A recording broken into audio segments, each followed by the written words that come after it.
네, 그래서 이제 오늘 이제 10번째 수업이고 이제 오늘 아무래도 추석 주간이라서 수업 수요일 날 목요일 수업이 제가 이제 미리 같이 올려서 화요일 날부터 같이 시청을 할 수 있게 하겠습니다. 그래서 오늘은 이제 추석이고 그 다음에 우리 추석 주간이라서 진도를 나아간다기보다는 우리가 이제 우리가 배웠던 라이트 스캐터링, 뭐 삼투압, 오스모틱 프레셔, 그다음에 인트린식 비스커시티 이 세 가지들이 이제 사실은 뭐 고분자의 체인 사이즈를 알아내는 방법이라고 제가 지금 얘기를 했었었고, 뭐 모레큘러 웨이트 알아내는 방법이고, 실제로는 사실 지금도 많이 사용하긴 합니다만 그 요새는 이제 GPC 그 젤 퍼미에이션 크로마토그래피라는 게 사실 그 각각 그 오스모틱 프레셔가 측정을 할 수 있었던 넘버 에버리지 모레큘러 웨이트, 그 다음에 라이트 스캐터링이 측정할 수 있었던 그런 웨이트 에버리지 모레큘러 웨이트가 그 다음에 인트린식 비스커시티까지가 사실은 요새는 GPC 자체적으로 모두 분석이 가능합니다. 그래서 GPC에 대해서 우리가 수업을 좀 더 자세하게 나갈 거고, 사실 그 GPC 자체가 그 세 개를 다 가능하게 한다는 게 그 새로운 기술이 있는 게 아니고, 사실 라이트 스캐터링과 그러한 몇 가지 요소들이 다 GPC 안에 탑재가 되어 있다고 보면 될 것 같아요. 그래서 이제 오늘은 GPC에 대해서 수업을 진짜로 나간다기보다는 GPC의 개발된 그런 역사적 배경과 그냥 여러 가지 그런 그냥 오버뷰 형태의 이야기를 하고, 그 다음에 이제 GPC 말번이라는 GPC 회사가 소개해주는 이런 GPC 인트로 영상을 보면서 오늘 수업을 마치도록 하겠고, 그 다음에 다음 시간에는 이 GPC를 우리가 정말 다시 진도를 나가면서 제가 다 차근차근 다시 한번 이 영상에 대해서 설명이 한번 더 들어갈 거라고 생각을 하면 될 것 같습니다. 그렇고 그래서 GPC는 지금 이 사진에서 보여지는 것처럼 어떻게 보면은 굉장히 생각보다는 오래되지는 않았습니다. 그래서 이 보면은 제일 첫 번째 GPC 세미나 때 사진인데, 이거 보면은 1965년이라고 되어 있죠. 그래서 우리가 이제 다우 케미칼이라고 하는 미국의 되게 거대한 이제 뭐 이런 화학 회사가 있는데, 거기 이제 분이 이분이시고, 그 다음에 이 월터 코퍼레이션의 짐 월터라는 사람은 사실 이런저런 그런 디텍터 사업을 하시는, 조그마한 사업을 하시는 분이었는데, 이제 GPC를 이제 개발하는데 그 디텍터를 지원을 해준 초기 사람 중에 하나입니다. 그래서 이런 식으로 GPC에 대해서 이제 1965년 정도에 이제 새로 이런 개념이 나왔고, 이런 제품이 생산되기 시작했습니다. 그래서 1965년이고, 그래서 이제 제일 처음에 나왔던 GPC 모델이 지금 여기와 같이 보여지는데, 실제 사이즈가 거의 냉장고 사이즈만 했다고 해요. 1965년도에 나왔을 때는. 그래서 이제 사람이 거의 서 있으면은 뭐 사람이 거의 요 정도로 올 수 있는 사이즈로 거대한 사이즈였다고 합니다. 근데 지금은 이 GPC가 아마 아시는 분은 아실 텐데, 대략적으로 사람이 옆에 쓴다면 허리까지 아마 사람이 이렇게 옆에 선다면은 뭐 이렇게 허리까지 올 겁니다. 그래서 허리 밑으로 오는 정도의 사이즈 정도라고, 아주 작은 건 아니지만 그래도 냉장고 사이즈로 치면은 굉장히 많이 작아졌다 라는 것으로 우리가 이해를 하면 될 것 같아요. 그래서 이제 보면은 제일 첫 번째 나왔던 GPC가 그때 당시 1965년도 당시에 12,500불이라고 하는데, 12,500불이라고 하면은 현재 돈의 가치로 2016년 기준인데 1억 정도 하는 겁니다. 1억에서 1억 5천 사이 정도의 돈이고, 현재 GPC는 이렇게 대략적으로 5천에서 1억 사이, 사실은 크게 금액에 대한 차이는 없고, 대신에 이제 가격은 좀 비슷하지만 이제 여러 가지 이제 기능들이 좀 추가가 되었다라고 우리가 생각을 하면 될 것 같습니다. 그래서 일단은 그 타임라인을 봤을 때, 우리가 이제 시간을 만약에 보고 있다, 시간을 보고 있을 때, 시간 말고 연도를 보고 있을 때, 1965년에 이제 GPC가 출현을 하게 됩니다. GPC의 탄생. 그래서 그 이후로는 이제 GPC의 세대가 온 거죠. 이 고분자의 길이를 분석하는. 근데 이 전에 1965년도 전에는 우리가 알고 있던 그 마코잉크 이퀘이션을 사용한다든지, 혹은 오스모틱 프레셔, 혹은 라이트 스캐터링 등을 이용해서 MN, MW를 각각 측정을 하는 방식으로 이루어졌습니다. 그에 반면에 지금 GPC라고 하는 젤 퍼미에이션 크로마토그래피는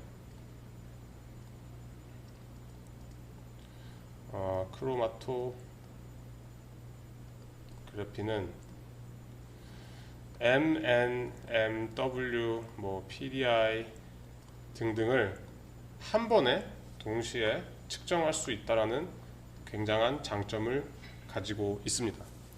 그렇고 대략적으로 그 다음에 우리가 1950년도 정도에 이제 우리가 음이온 중합이라는 게 어느 정도 학계에 발표가 되고 이제 고분자 합성에 있어서 어떻게 보면은 제일 그런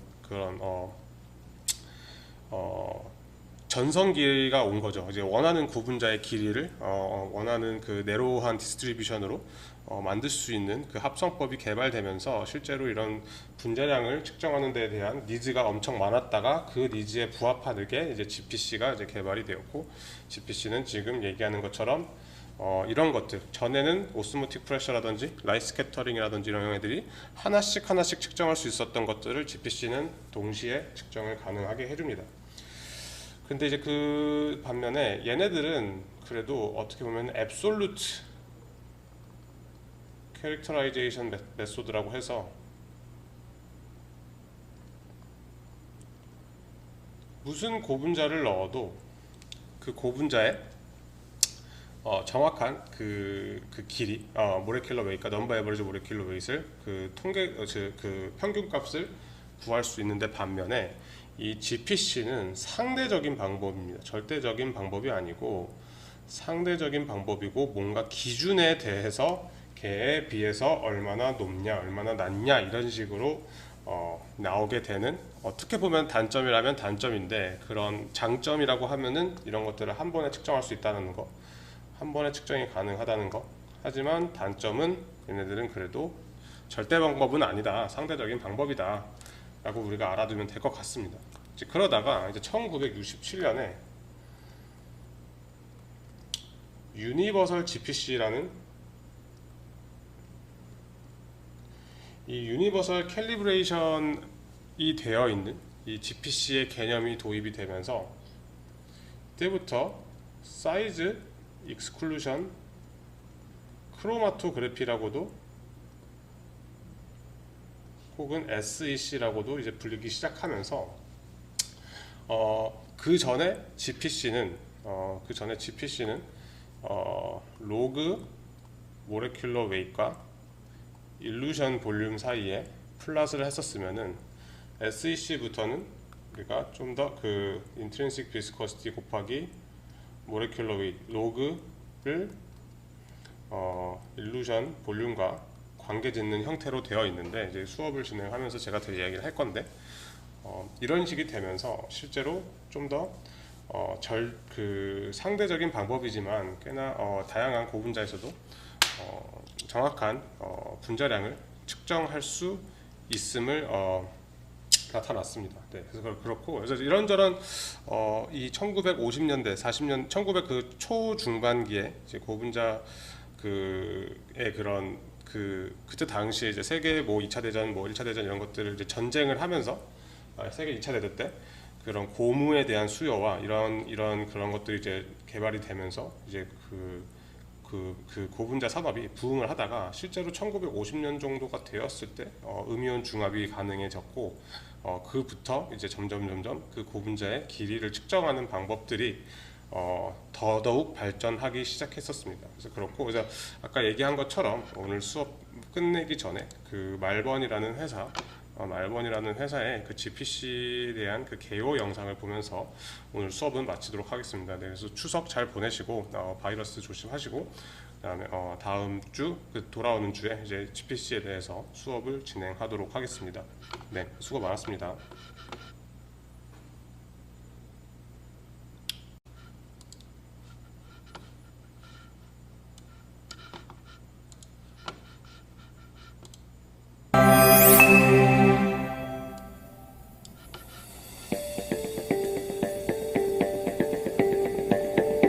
An introduction to GPC in 30 minutes.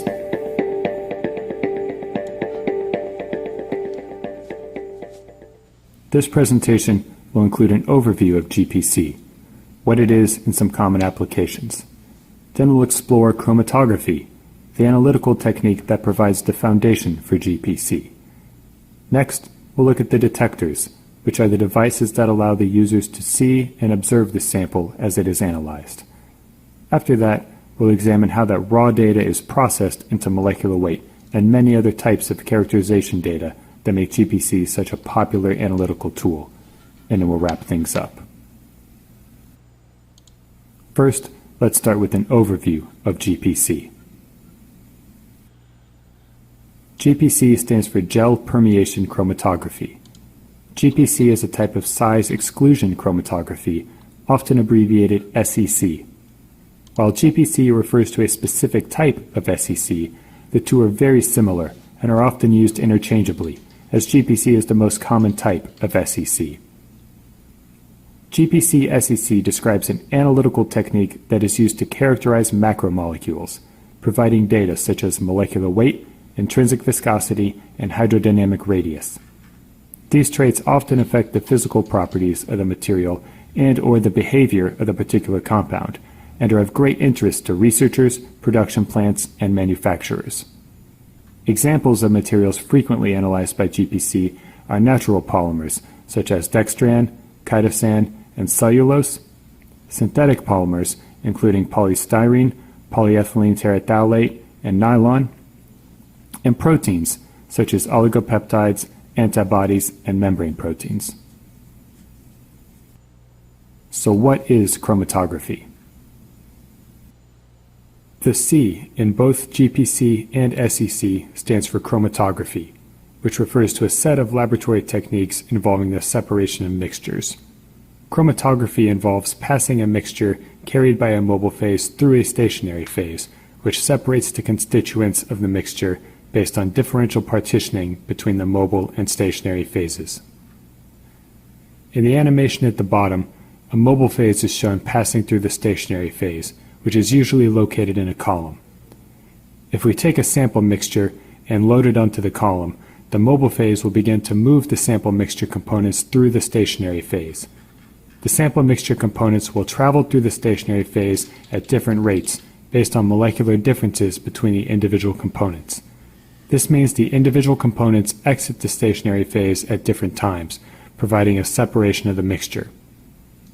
So, what's unique about GPC and SEC?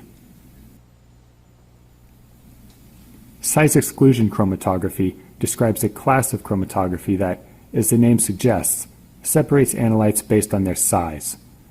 SEC is a solution-based technique, which means it uses a liquid as the mobile phase to carry the analytes through the chromatography column. As the mixture of analytes travels through the stationary phase of the column, the sample components are separated according to molecular size, with larger molecules eluting first. It is important to remember that separation is based on hydrodynamic size, not molecular weight. So now we know that GPC separates molecules based on size, but how does it work? Well, if we take a closer look at the stationary phase, we can see that the column gel is made of particles that contain pores. The presence of these pores is the key to making GPC work. The separation process operates based on the diffusion or permeation of the analyte molecules in and out of the pores on the gel particles of the stationary phase. As we can see in the animation, the largest molecules, represented by the triangle, spend the least amount of time inside the porous gel particles. The intermediate-sized squares can diffuse partially into the pores before moving to the next, while the smallest circles can easily diffuse in and out of the pores and penetrate all the way in and thus require the most time to elute. Think of it like a bag of potato chips. When you open a brand new bag, the large chips are located at the top because they can't fit through the spaces to fall to the bottom. However, by the time you get to the end of the bag, you're left with all the broken chips and crumbs that can fit through the spaces and have gathered at the bottom.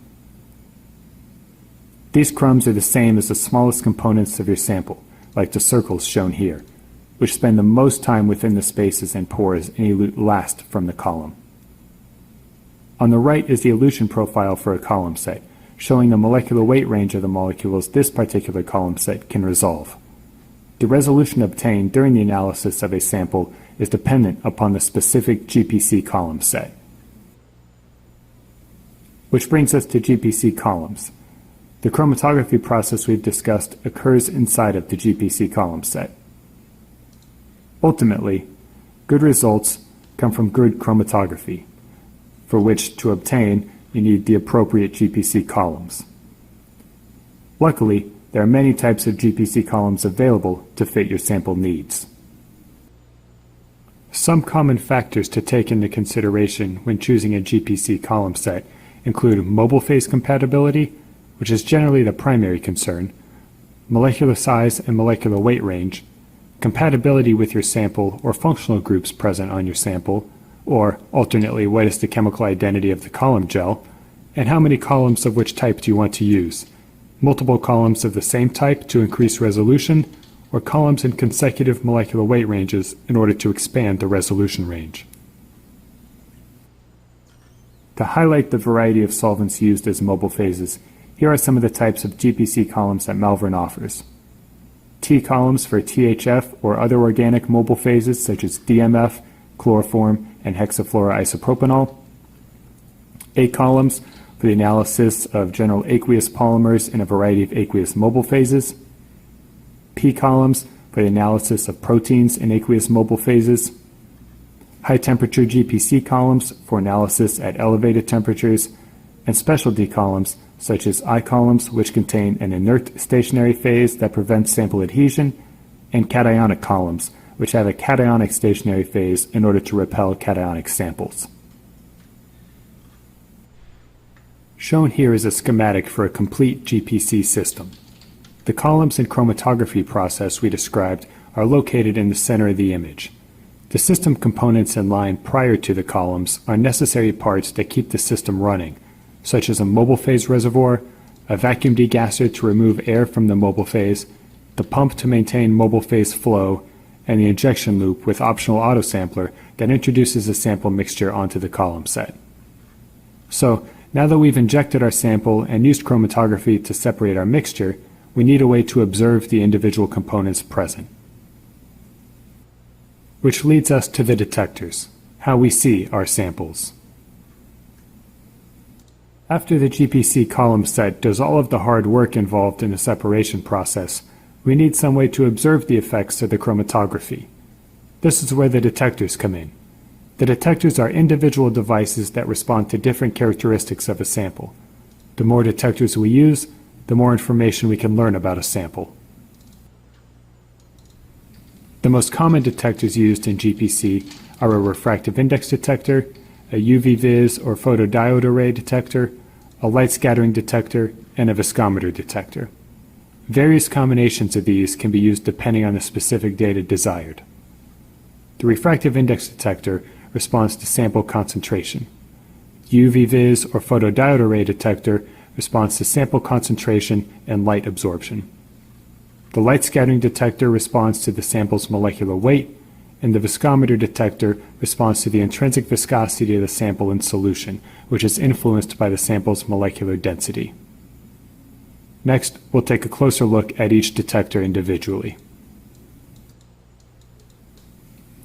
The principle behind the refractive index detector is that light travels differently through different mediums, which is a phenomenon we see all the time in everyday situations, such as a straw in a glass of water.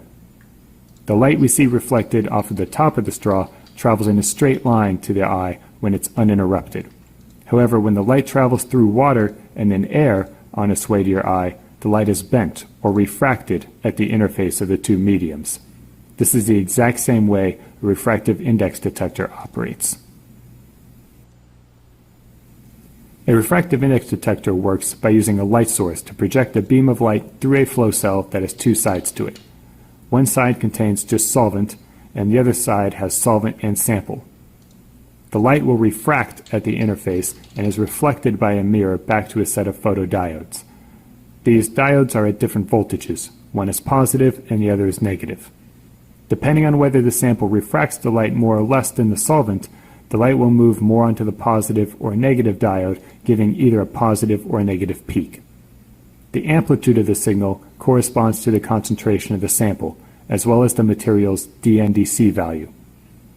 The DNDC value, or refractive index increment, shown in the equation on the left, is a term that correlates the refractive index response to sample concentration and is a unique value for a given sample and mobile phase pairing. Instead of using refracted light, the UV-Vis detector works based on the principle of light absorption. Many chemicals absorb certain wavelengths of light, leaving the other wavelengths of light to be reflected back to our eye. That's how we end up with chemicals of different colors. The colors we see are from wavelengths of light reflected back that exist in the visible region. There are also many wavelengths of light that are absorbed or reflected by compounds that we are unable to see. These are the ultraviolet, or UV wavelengths. UV-Vis detectors are commonly used particularly for protein analysis. A limiting factor for UV-Vis detectors is that the material being analyzed must have a chromophore in order to produce a signal. UV-Vis detectors work according to Beer's law, which is why they are responsive to sample concentration and can be used as a concentration detector in a GPC setup. Most UV-Vis detectors are single-channel detectors, which measure one wavelength at a time. A photodiode array, or PDA detector, measures all wavelengths simultaneously so the user can choose which wavelength to view after data has been acquired. It is important to note that when working with UV-Vis detectors, the DADC term relates the signal response to sample concentration, just as the DNDC value does for refractive index detectors. Light scattering detectors are based on the fact that when light from an incident beam hits a molecule, the light is scattered. And most importantly, the intensity of this scattered light is directly related to the molecular weight of the molecule. While all measurements from light scattering detectors operate by observing the intensity of this scattered light, there are different ways those detectors can be arranged. This leads to a few different light scattering detector options. Shown on the left is a scheme of Malvern's dual-angle light scattering detector, in which a right-angle detector and a low-angle detector are combined to provide a direct measurement of molecular weight for samples of all sizes and molecular weights.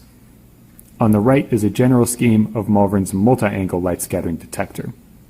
Over the next few slides, we'll look at each type of light scattering detector in more detail. It is important to remember that the light scattering detector response is most strongly affected by the molecule's molecular weight. The right-angle light scattering detector, as the name suggests, positions the detector at a 90-degree angle from the incident beam. This detector works best for relatively small molecules, roughly smaller than 15 nanometers, because they scatter light isotropically, or the same in all directions. Since the intensity of the light is the same in all directions, the angle of observation becomes irrelevant. This is visually depicted by the partial Zim plot on the bottom right of the screen, in which the molecular weight observed is the same regardless of angle. This consistency means that the molecular weight of a molecule can be determined directly by observing the intensity of the scattered light at any angle. Therefore, the right-angle light scattering detector is optimal in this case because it provides the least amount of baseline noise as a result of its orthogonal placement relative to the incident light beam, thus providing the best signal-to-noise ratio. The low-angle light scattering detector positions the detector at a 7-degree angle from the incident beam. This location is important because when molecules do not scatter light isotropically, meaning that there is an angular dependence on the intensity of scattered light, then the intensity of scattered light observed at the zero angle is the most accurate measurement of molecular weight. Of course, having a detector at the zero angle is not practical, as the detector would observe the full blast of the incident beam. By placing a detector 7 degrees off of the incident beam, the low-angle light scattering detector can make the most accurate single direct measurement of molecular weight. While this low-angle light scattering detector offers the best method of directly measuring the molecular weight of macromolecules, it is especially important for materials larger than 15 nanometers. This is because those relatively large molecules do not scatter light the same in all directions, due to constructive and destructive interference. Since the intensity of scattered light observed depends on the angle of observation, as shown in the partial Zim plot on the bottom right of the screen, it is critical to observe the scattered light as close to the zero angle as possible. Another method of determining molecular weight from light scattering measurements involves the use of a multi-angle light scattering detector. Previously, we discussed how not all molecules are isotropic scatterers, and therefore the intensity of scattered light is not always the same at every observation angle.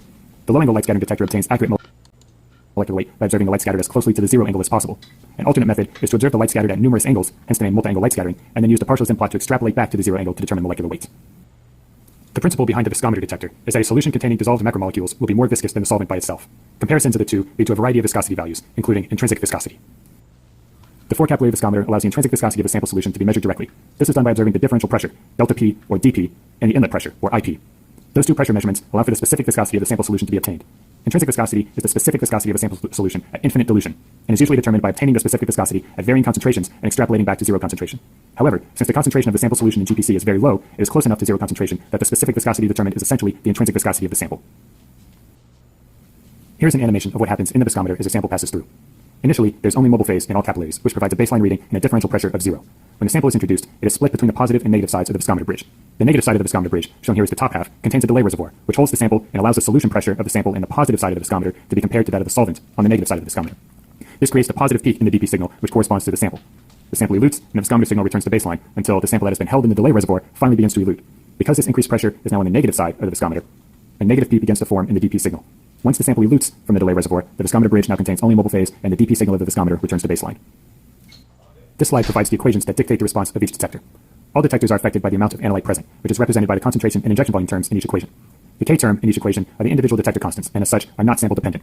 This leaves the underlying term in each equation, which is the parameter that most strongly affects each detector's response. The concentration detectors, the refractive index and UV-Vis or photodiode array detectors, are most sensitive to the DNDC and DADC values, respectively. These terms correlate the sample concentration to the detector response. If a sample has a high DNDC or DADC value, then it is likely that it will provide a strong detector response. For the light scattering detector, there are two key terms, the DNDC value, which appears as a squared term in the Zinn equation, and the sample's molecular weight. While both terms certainly have an effect on the resulting signal, as long as there's an adequate DNDC to observe the sample with the refractive index detector, then the light scattering detector signal will respond most strongly to the sample's molecular weight. The viscometer detector responds most strongly to the intrinsic viscosity of the sample solution. If a particular sample does not produce a strong viscometer response, that doesn't necessarily mean there's anything wrong with the detector. Small, dense materials do not produce a high intrinsic viscosity and would therefore have a much weaker detector signal than a sample of low molecular weight that is well solvated and expanded. So now let's take a look at the analysis methods, or how data is calculated. So now that we have all of that wonderful raw data from the detectors, how do we turn that into meaningful information that helps us characterize our sample? There are three main types of data analysis, and each provides a different level of molecular characterization. The first analysis method we'll discuss is conventional calibration, which involves the use of a concentration detector to build a calibration curve with a series of standards. The sample is then measured against this calibration curve to provide relative molecular weight values. The second analysis method is universal calibration, which uses a concentration detector and a viscometer detector. The addition of the viscometer detector accounts for the difference in molecular size and shape between the standards and the sample. Universal calibration provides intrinsic viscosity and true or accurate molecular weight values. The third analysis method is advanced detection, also known as triple or tetra detection, depending on which detectors are employed.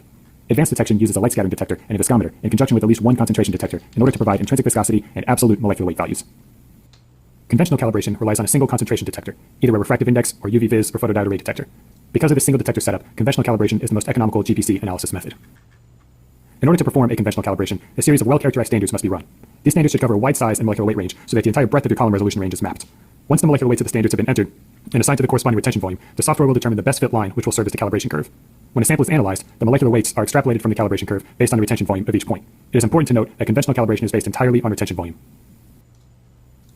Since the molecular weight values obtained through conventional calibration are extrapolated from the calibration curve, the values calculated are relative to the standards used. This is why you'll often see data presented like sample A had a molecular weight of 10,000 Daltons relative to polystyrene standards.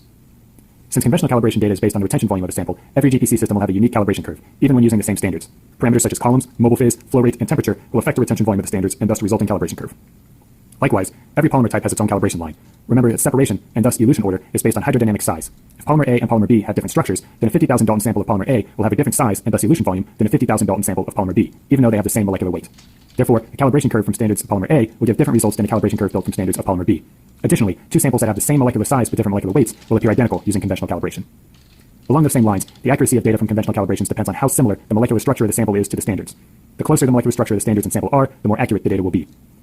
And last, the data that's acquired from conventional calibration is limited to molecular weight moments, as shown to the left. Since conventional calibration uses only a single concentration detector, no viscosity, size, or structural information is available.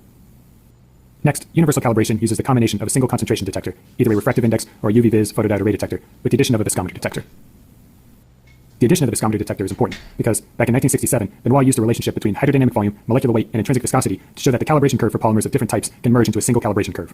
Remember, GPC separates based on molecular size, or hydrodynamic volume. Therefore, if we think of elution volume as essentially being hydrodynamic volume, we can plot molecular weight times intrinsic viscosity against hydrodynamic volume. This means that all polymers, regardless of structure and shape, will follow along the same calibration curve. In addition to providing intrinsic viscosity and related size information, a universal calibration curve eliminates the need to have standards that are the same as your sample in order to calculate accurate molecular weight data. Since the molecular weight values obtained through universal calibration account for molecular structure and shape, the values calculated are described as true or accurate, regardless of the standards used.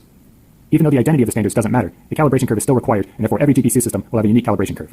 Parameters such as columns, mobile phase, flow rate, and temperature will still affect the resulting calibration curve. Every polymer falls on the same universal calibration curve, which means that the accuracy of the data is improved from conventional calibration results. And last, the data available includes molecular weight moments, just like conventional calibration, but now has the added benefit of providing intrinsic viscosity, hydrodynamic radius, and Markowink parameters. Advanced detection, also known as triple or tetradetection, introduces a light scattering detector to the array. This combination of detectors provides complete characterization of your GPC samples. If we revisit this list of equations, you can see that each detector responds to a unique combination of factors, but more importantly, each detector tells us about one different aspect of the sample. So the refractive index detector provides the sample concentration information. The UV-Vis or photodiode array detector allows sample concentration and absorption information to be obtained. The light scattering detector offers a direct measurement of the sample's molecular weight, independent of a column calibration curve. And the viscometer detector measures the sample's viscosity in solution, which is then used to calculate the intrinsic viscosity and hydrodynamic radius of the sample. And as you can see, all the detectors operate simultaneously, providing a wealth of data from a single injection. So advanced detection provides absolute molecular weight values, meaning no calibration curve is necessary. The molecular weight is calculated independently from the light scattering detector. A single narrow standard is used to determine instrument constants and detector offsets. The accuracy of the data is independent on the identity of the standard. And each detector tells a different piece of the story. Sample concentration from the RI and UV-Vis or photodiode array detectors, sample viscosity and size information from the viscometer detector, and molecular weight from the light scattering detector.